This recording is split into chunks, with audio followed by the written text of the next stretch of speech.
Today we are here at the 15th annual St. Lucie Project Citizen District Showcase. Our 7th grade students this year have been learning about the different levels of government, how government impacts citizens, and how citizens can impact their community as well. Students brainstormed with their fellow classmates to see which areas of their community they felt could have some improvements. Once they determined an area that they thought would be best to improve, they started to look at the different ways they could handle that through public policy. And the issue is that the government is urbanizing the area, leading to land loss, pollution, and poaching. So government needs to be involved because if they lose these animals, the ecosystem would collapse and they would lose millions of dollars in tax revenue from tourism. Controversy would be residents wouldn't be happy from losing their land, and government wants more housing area to generate more money.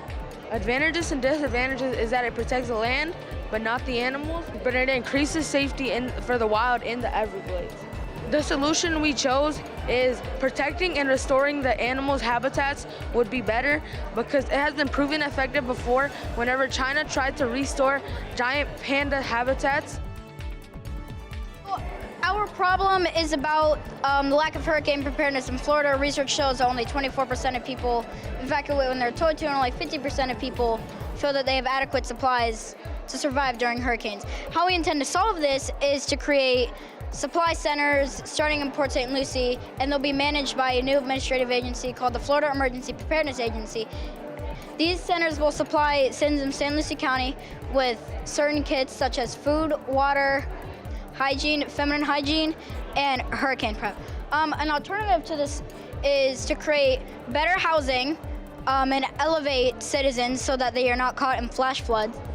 And alternative 2 is to create a better early warning weather system or a new app or a new radio station that helps get to people that don't have internet. So our course of action for this is to get approval to open up these centers, and then we will get funding from local administrative agencies and local taxes.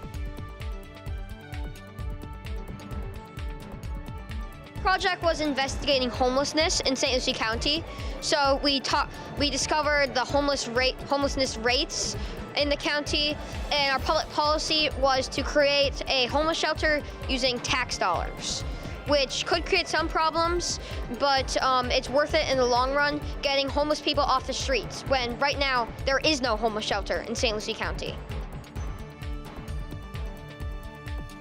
It was invigorating. To see them get so excited made me, as a judge, so excited. And I was like, okay, what are we doing now? Like, who are we bringing this to so that we can make this a reality?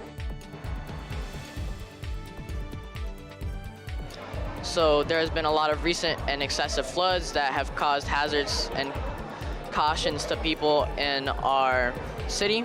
On a survey, a lot of citizens ranked our city as very low on stormwater management, very poor. So we have come up with solutions to solve this issue, such as permeable concrete, which is our main. And then we had 2 other alternatives, such as green roofs and flood walls and retention ponds.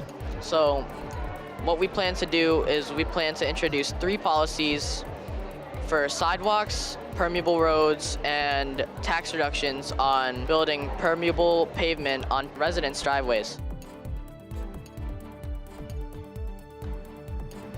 Our problem is that we don't have many bike lanes, and we've had so many fatal crashes due to that. And we want to put some in so that we're safer. We want to turn the 2-lane roads into roads with bike lanes and share the road signs. We want to implement bike lanes so our bikers and walkers are safer. Another idea that we want to put them in by schools, because we have so many bikers and walkers that are walking home and coming to school. After judging is complete, we will take a look at all of the feedback that they were able to provide to our students. The top 3 projects will be invited to submit their projects for consideration to the state level. If selected, our students will virtually present their projects to the state coordinators in early May.